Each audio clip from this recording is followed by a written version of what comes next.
announce that you will kill someone if you really intend. Galit na nga eh. Galit na siya. Kasi nga, pinaiimbestigahan sila. Hindi sila sanay na iniimbestigahan sila sa loob ng 6 na taon na ang tatay niya, ang presidente, hindi sila sanay ng ganon. Ngayon, buwisit at galit na. Kaya ayun, hindi na napigilan. Ano, joke yun, Brad? In-announce siya. Kaya niya in-announce, kasi nagjo-joke siya. Ganun po ang gusto niyong sabihin sa mga Pilipino, sir? To kill someone. Common sense dictates otherwise. Thank you, Madam Chair. Madam Chair, Thank you. Honorable Agante. with due respect to Congressman Suntay, I cannot know if he is lawyering with for the Ganun na nga po, ganun na. Nilolawyer niya na, no? Nag-aabogado na siya. Vice President, because I would even think that he is right now defending her. Pero ito Nagalit si Chay Chair tuloy, ginagawa tayong obog. Oo. you have seen the video. Whether it be that he is joking, that's between her. Malayo sa joke yun. Malayo sa joke yun. Ewan ko kung ganun yung mga joke para kila Suntay. Pero sa akin, ako mismo, pinapanood ko yun, naka-live. No? Naka-live ako nun eh. Tapos sabi, Boss Mark, magla-live si Inday. Sabi ko, sige, hinto muna natin to. Panoorin natin ang Vice Presidente doon sa kanyang pagla-live. Napanood ko ng live. Galit na galit. At wala akong makita na joke.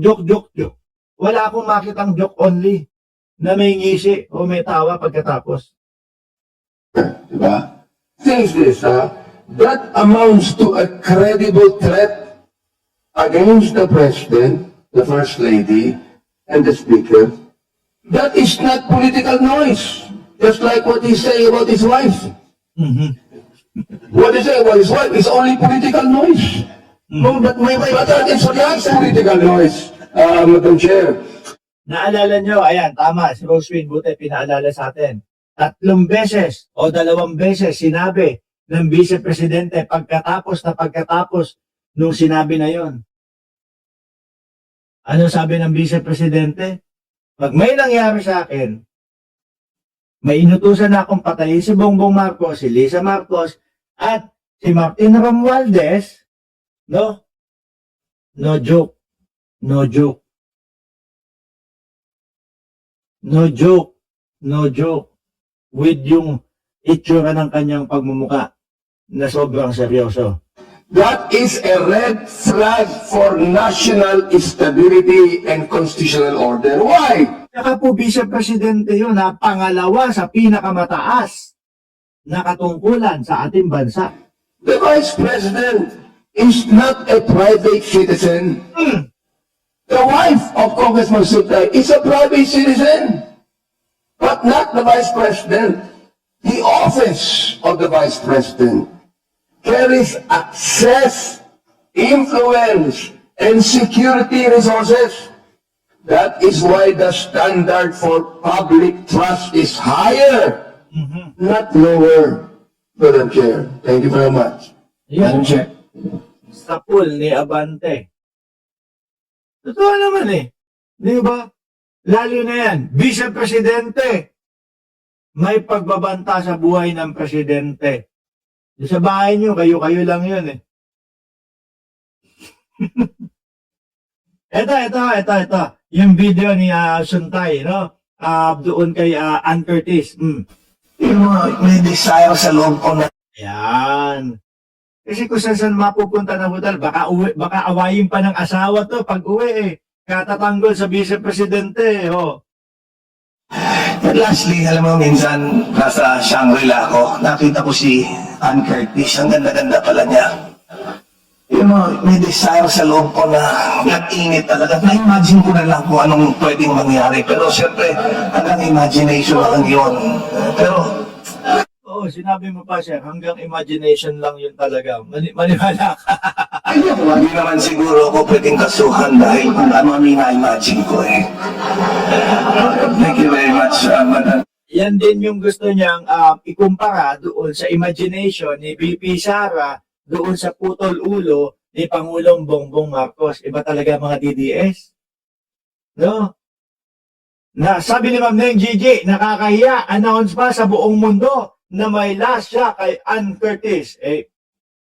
Wala Kailangan ipagtanggol ang Vice Presidente. Kaya aabot sa mga ganito. Gusto niyo naman po yung nakapeluka? O sige, doon naman po tayo sa nakapeluka, mga kababayan. Latin legal max. Ito. Pangalawa na ho ito, Sumunod na araw, pangalawang araw, mga kababayan. Nasita na doon sa unang araw na huwag magpapasok ng kung ano-anong tema patungkol doon sa impeachment. Pangalawang araw, ayun, ganun pa rin ho. Hindi ho yata makaintindi ng English o Tagalog yung anak ni Marcoleta. Kasi makulit, parang bata, parang sakaling kit-kit na lang nga po sa Kongreso. Ang pag-audit po ay trabaho ng COA. Kasi meron po tayong Latin legal maxim. Potestas delegata non delegari. Delegated The powers should Honorable not be Marcoleta delegated further. is reminded to confine the manifestation to the subject matter of the impeachment Opo, proceeding. this is pertaining to the... This is not about Quadcom. This is the impeachment proceeding on the 2 complaints against the Vice President. Please. Alam nyo, mga kababayan, ngayon mapapaisip tayo. Bakit gusto ni Marcoleta kapag ka nagdedebate o nakikipagdebate? Yung matandang Marcoleta, pag nakikipagdebate, kailangan lahat. Walang bearing, walang wall, o walang kahit na anong bawal. Para ganyan. No?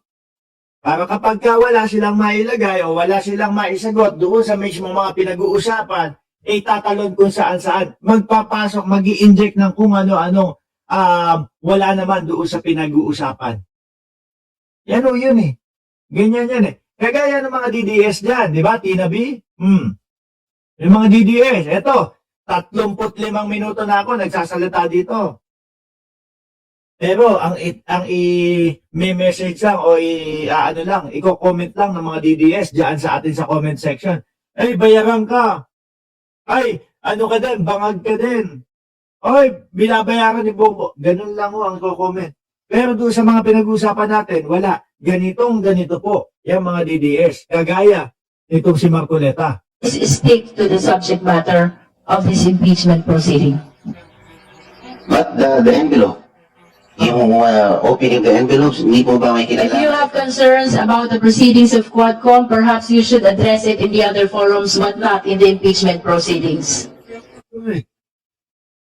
O ginugulo lang.